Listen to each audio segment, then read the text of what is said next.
Good morning and welcome to Moments with Melinda. I am your host, Melinda Moulton, and today my guest is Dana Kaplan. Dana, how you doing? I'm doing great. Happy to be here with you. Yeah, I'm really thrilled to have you on this beautiful Thursday on my show. Let me tell my viewers a little bit about you. Dana Kaplan is the executive director of Outright Vermont, an LGBTQ plus youth nonprofit. Dana is also a multi-instrumentalist and vocalist with the Smittens, an internationally acclaimed indie band. I'm so excited to talk to you about all of this. So thank you for being on my show. So, Dana, let's start at the beginning. I believe you were born and raised in New York. Talk to us about your early life. Yeah, that is absolutely true. A born and raised New York kid. I grew up on the Upper West Side of Manhattan. It wasn't until I came to Vermont for college that I realized that I wouldn't always be surrounded by a bunch of Jews. So that was an interesting transition for sure.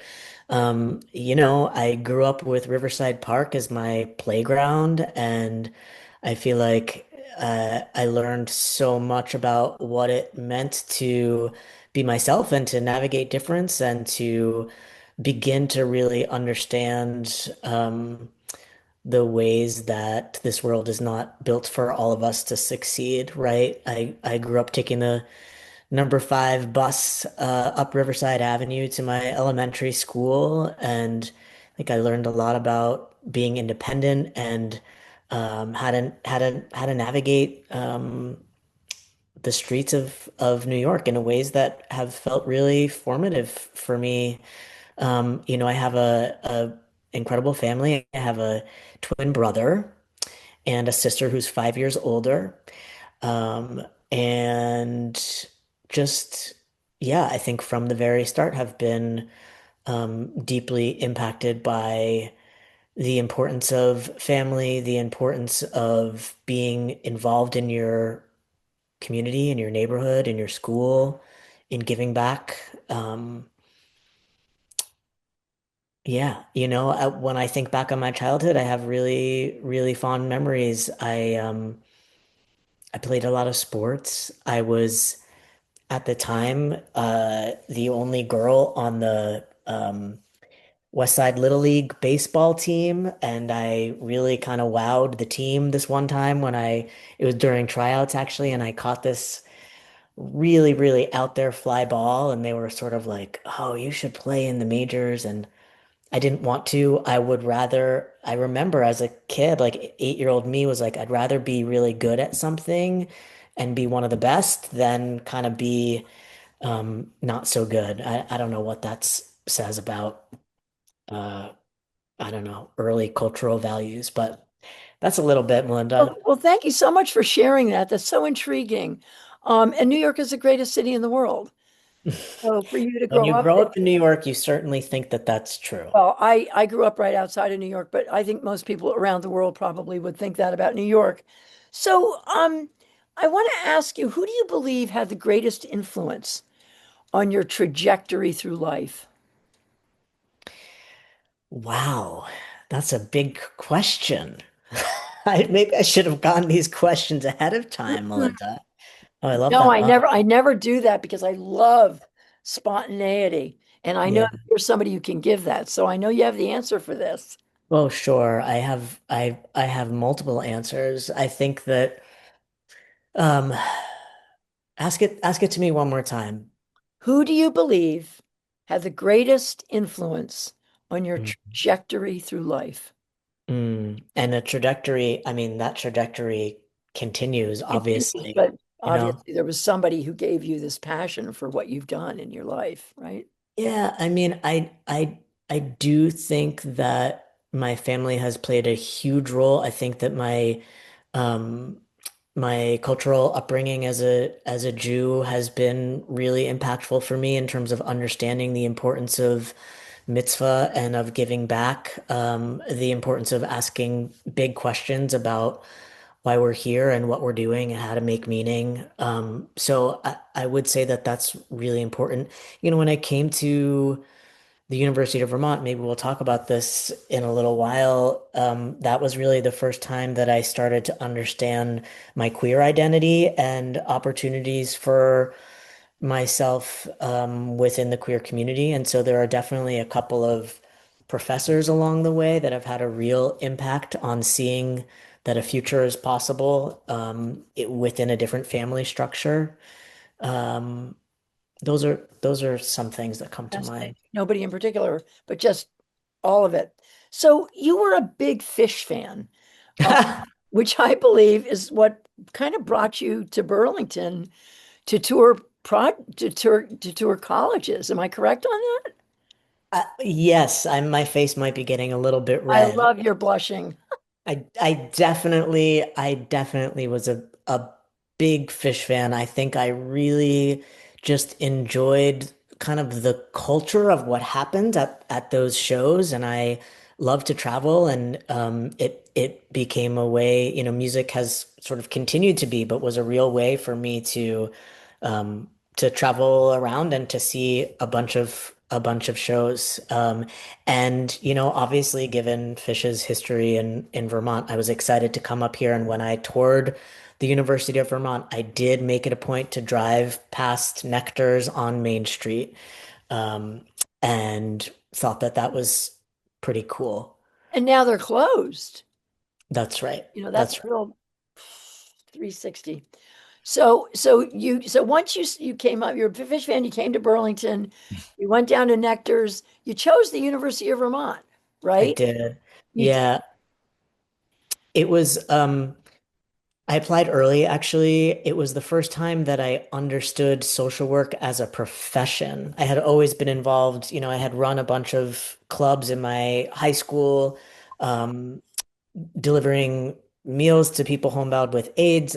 I did all sorts of volunteer and community-based work, but I didn't really have the language for understanding social work as a profession. And I met with somebody in the College of Education and Social Services and just was like, wow, I can be on this path to do the things that I'm already drawn to want to do. And yeah, I applied early and kind of the rest is So, history. and how blessed are we to have you here? So thank you, Fish, for bringing Dana Kaplan to Vermont. Now, you were an activist early on in your life, working with nonprofits like Women Helping Battered Women, Title for Indian Education, and the Committee on Temporary Shelter. What was fostered in you that drove you to serve others who required support and care? Mm, yeah, that's a great question.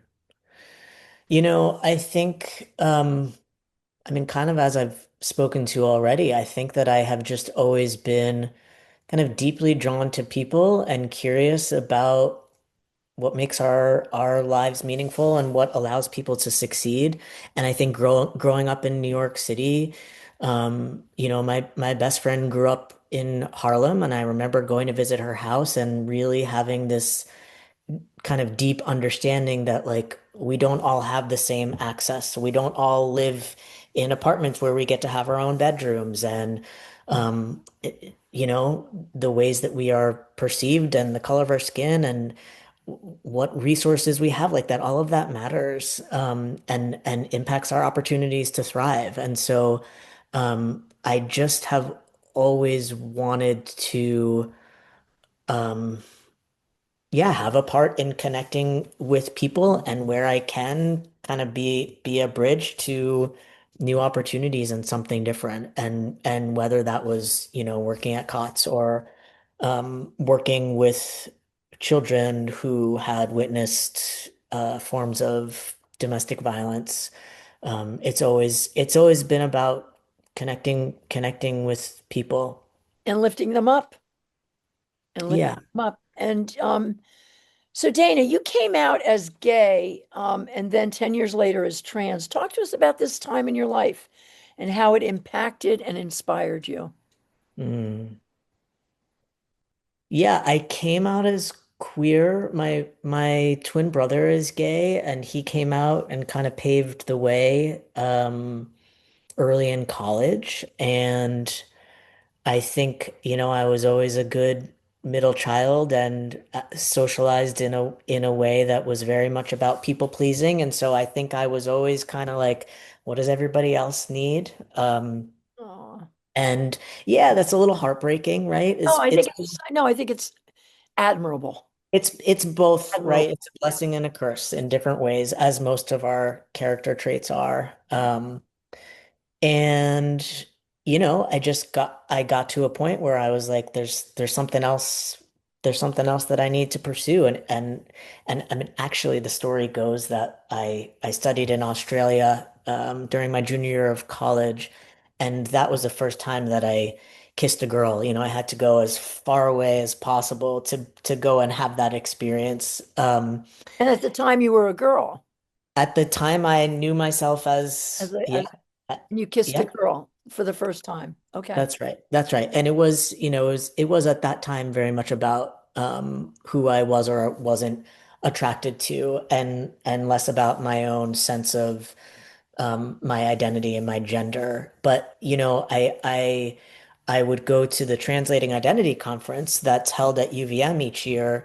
And every time I would go to that conference, kind of mid 20s on, um, I would have just a really intense experience where I was amongst a bunch of trans and genderqueer people. And I knew, before I was ready to really move through my own transition, I knew that there was something in it for me. I knew that I wanted something of what I saw other people had. And as life goes, sometimes it's a matter of doing the work that you need to do to be able to live your truth and being ready for it.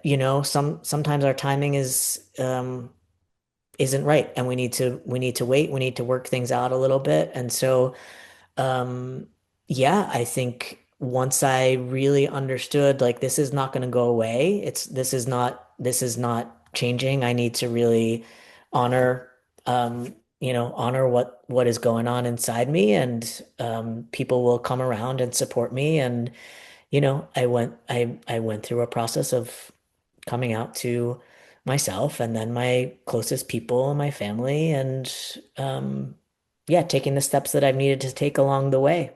I'm just blown away. I so honor you. And Mm. thank you for sharing that. Thank you for sharing that. So, Dana, at what point did you get involved in Outright Vermont? Tell us about that story. Yeah, the first time that I got involved with Outright was actually just after I graduated from college, and I became a Friday night group facilitator. Friday night group is Outright's, signature social support program that started the organization back in 1989. And I was at a point in my own identity where I was like, yeah, I would love to, I want to be a part of something. Sometimes what happens within the field of social work is can be a little bit of this sort of saviorism dynamic where, I have not experienced housing instability or homelessness. What does it mean for me to show up in a community where I have lived experience, right? And so I was really excited for the opportunity to go and be a part of Friday Night Group. I actually was cleaning out my office, just tidying up a couple weeks ago, and I found my application to be a Friday Night Group facilitator, which is just funny, That was back in the early 2000s. And then I was in San Francisco where I traveled for top surgery. And while I was out there, a dear friend of mine sent me the job opening for a director of education at Outright Vermont. And I had finished my graduate degree in mediation and conflict resolution and was really interested in facilitation and training. And kind of one thing led to another. And in 2013, I joined Outright as our director of education. Wow, what a journey. So, talk to us for my viewers out there who don't know about Outright Vermont. Why don't you talk to us a little bit about the history and the early days of the organization? Sure. So, like I said, Outright started back in 1989, and it started because community members, it was started by a handful of local community members, many of whom were mental health professionals. And we saw the YRBS data, the Youth Risk Behavior Survey data, and folks were seeing in real life the ways that young people who identified as LGB at the time were at much higher health risk and specifically suicidality from their peers. And so the idea was this group of volunteers got together and said, we got to do something about this. And they started Friday Night Group. They each chipped in, $100 to make sure that they could cover rent in a space for a year. And it grew from there, but it really was a community-based effort of people who were seeing what was happening for young queer people and said, we need to provide a safe space for folks to be able to come and know that they're not alone and be able to see themselves reflected in adults who are LGB and who are happy and thriving and living their lives. So, that through line has remained throughout the organization. Obviously, we're a very different organization now, 35 plus years later, but that Friday Night Group program still exists and we continue to do the work. Well, and I just want to, share a little bit of history. I remember when Outright Vermont back in the 1980s, or no, it was in the 1990s, mid 1990s, we had just finished building the wing building, phase one of Main Street Landing, and Outright Vermont came down, and we had these incubator spaces, small little spaces. No, the lease was month to month. And I remember that we rented an office to Outright Vermont, and we were so blown away and happy and honored to have you down at Main Street Landing. So that's a little bit of history. My Love that. so talk to us about the Vermont Gender and Sexuality Alliance, or GSA, which Outright runs. Yeah. So there are gender and sexuality alliance clubs across the country. They are a way for young people who spend the majority of their time in school to be able to access social and support spaces and also to, if they want to do some advocacy and education work. GSAs really provide safety not only for LGBTQ students, but research shows that in schools where there are GSAs, they are better environments and like overall school culture for all young people. So that's really important to hold as a truth. Um, Vermont is a rural state, and we know that isolation can run deep. And so we have a strategy of kind of resourcing GSAs, making sure that young people and what are most oftentimes volunteer teachers or administrative support or other staff in schools have the education and the community that they need to really hold those GSA spaces. We're in the process right now of registering sort of this year's registering of GSAs, elementary, middle, and high schools across the state of Vermont. And then we'll resource them with toolkits and do some regional meetups and just make sure that the folks that are kind of on the ground in communities across Vermont know that we are here as a support and that we're here to kind of respond to what they all know youth need in their communities. Here, here. Thank you for that. Here, here. So in just 7 years, you and your organization have increased your staff from 4 members to 13 and your annual budget from 350,000 to $1.7 million. Now that's incredible growth. So congratulations on that. Thank you. Talk to us about the fire truck pool, which is your largest fundraising event. I think you just had it.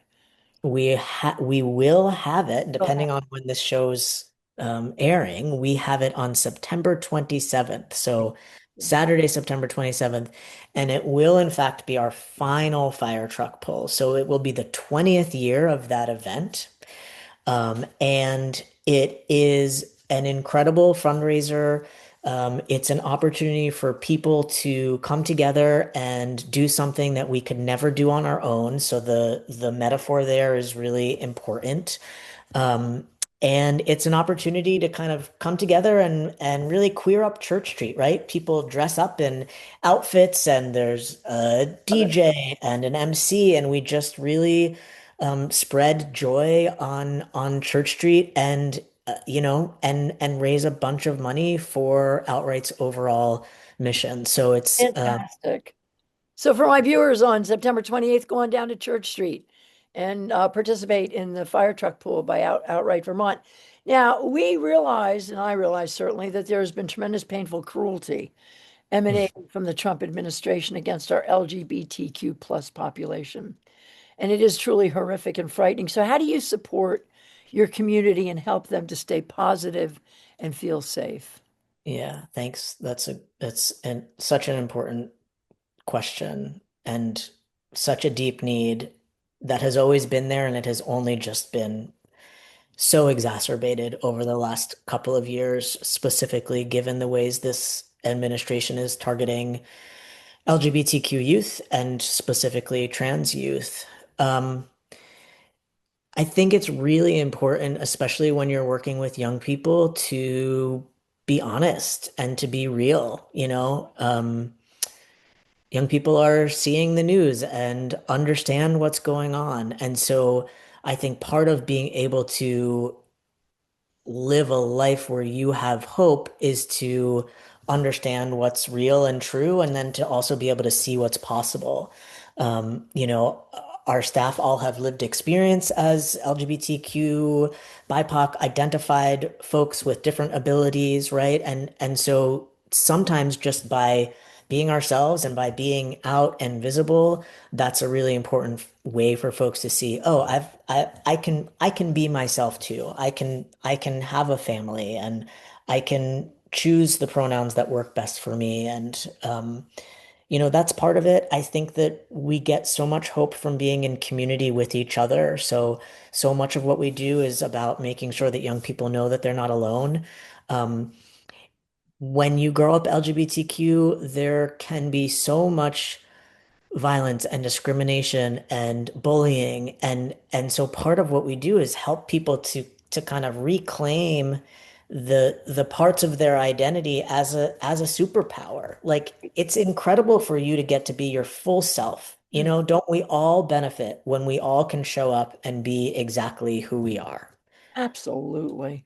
Well, thank you so much for that, Dana. Now, I know that the Burlington City Council did pass a resolution condemning anti-trans hate speech, but you do believe, and you have said, that there is targeted hate in Vermont, and now more than the past years. So moving on here, I could talk to you, I swear, forever. You also believe that your base of supporters has never been stronger, and that it is Mhm. supported by your increase in staff and budget over these past 8 years. Yeah. Most citizens in Vermont support LGBTQ plus rights, right? So for my viewers, I want to share with you the website for Outright is outrightvt.org. Write that down and then go to that website. And I encourage my viewers to visit the site. And if you can, please make a donation. No donation is too small. So share with my viewers how they can get involved in Outright Vermont. Yeah. How can they So get engaged? Yeah, so certainly we've got a really robust email list, and we're constantly trying to make sure that folks have up-to-date and accurate information, not only about what's happening out in the state, but around the country.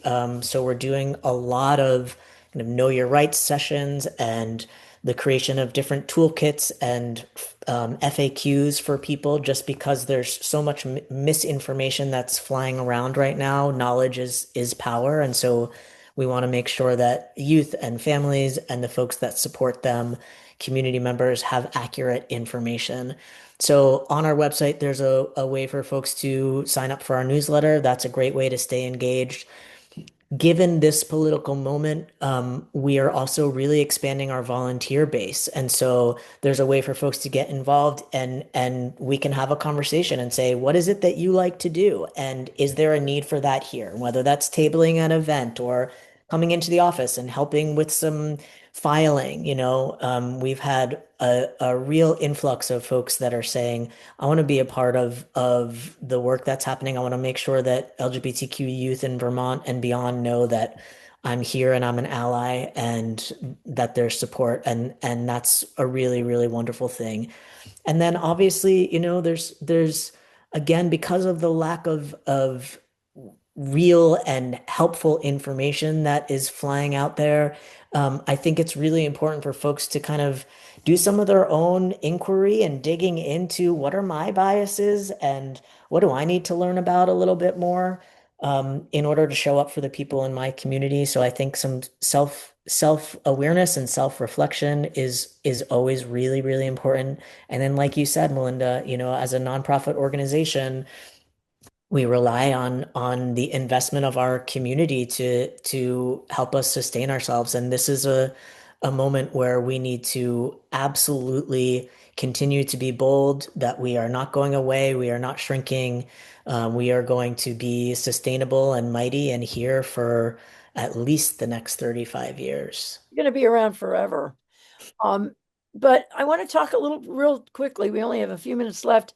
Talk to us Mm. about Camp Sunrise and also your Youth Leadership Day, which is in March. Yeah. So one of the areas that we focus on is youth leadership, and we've got an organizing program this year. We've got 10 youth organizers from across the state, and it's really an opportunity for them to be involved in a campaign within their local community and to help connect other young people. We do a leadership day where folks come to the State House and will often testify in various committees, either specific to certain bills or just to share their experiences. And it's a way for them to get in front of folks with levels of power and make sure that their voices and truth is heard. That's an annual event that has grown over time, and we really look forward to it and know that policymakers also are excited to host us. Sunrise is a 146-acre former Boy Scout camp that is in Addison and Rutland counties in the town of Benson and Orwell. And one of the programs that we run is a summer camp program. And we have a huge need for the opportunity to provide more camps. And there was this kind of once in a lifetime opportunity for us, and in partnership with the Housing and Conservation Board and the Vermont Land Trust, we were able to secure a pretty historical grant that allowed us to acquire this land. And over the next couple of years, we will be scaling and making sure that that land has the structures that it needs to have in place in order for us to do things like our camp programming and then also expand. So you asked about youth organizing and the leadership program. They just had a retreat down at Sunrise the other week. We understand the ways that marginalized folks oftentimes do not have access to land and to the beautiful outdoors. And so it's really an opportunity for us to grow our programming year round and to allow young folks to be a part of the healing that can happen when we're in nature. Thank you for that. So, Dana, what words of wisdom would you leave our children? For these children are facing an unknown future filled with so many challenges. What can you leave them today? I think it's always important that young folks know that they are believed. I say, you know who you are, and who you are is wonderful, as long as you're not being mean to other people, you get to be here. And um, when you get to live your truth, we all benefit from that. I think it's really important for folks to know that they are not alone, that we are here, and um, we're gonna persevere together. Thank you so much. So, to my viewers, I want to encourage you to go to outrightvt.org and visit the website. Dana Kaplan, the executive director of Outlight, I want to thank you for all that you are and all that you do. You are truly an exceptional leader and visionary, and we are so honored and grateful to have you in Vermont. Thank you so much for being on my show, my friend. Thank you, Melinda. And thank you to my viewers for joining us, and I will see you next time. Bye-bye.